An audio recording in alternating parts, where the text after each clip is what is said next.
Good afternoon, Valerie Ling here. I'm a clinical psychologist and I'm also the director and the founder of the Center for Effective Living, which this year is about, oh, I always forget, but it's about, I think it's coming close to 8 or 9 years, possibly 8 years. Connections and communities. Have you ever heard of the idea of updating love maps? Well, John and Julie Gottman, who are the forerunners in the research and the application of some really solid, applicable stuff when it comes to connecting with your significant others. They talk about how we need to actually update our love maps for one another. I'm recalling a story, my own story, of one of my kids who, they were born with, let's say, some medical issues.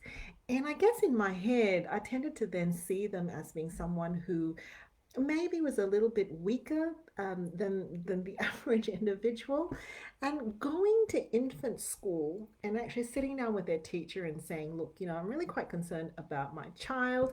There's a possibility that they may, kind of lack assertiveness, and they may actually be taken advantage of by kids in the playground and things like that. And because this was a new school, I said, would you mind just keeping an eye out for them and, letting me know if there are any concerns?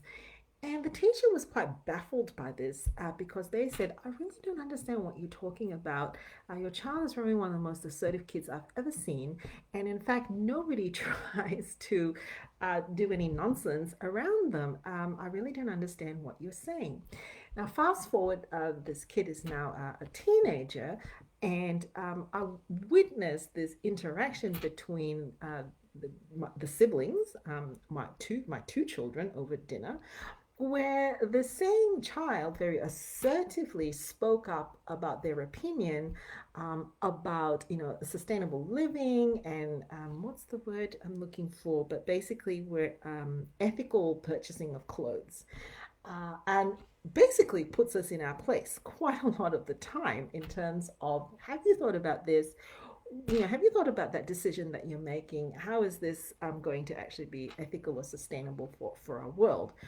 And so updating love maps is kind of like that, but maybe doesn't necessarily have to be that significant. And that is that as we get more and more entangled in doing our own stuff, and the pace goes back, school holidays finishing, or you're going back to work, not necessarily if you have kids, but just even with friends or family, we may actually not know the updated information about the people who are important in our world.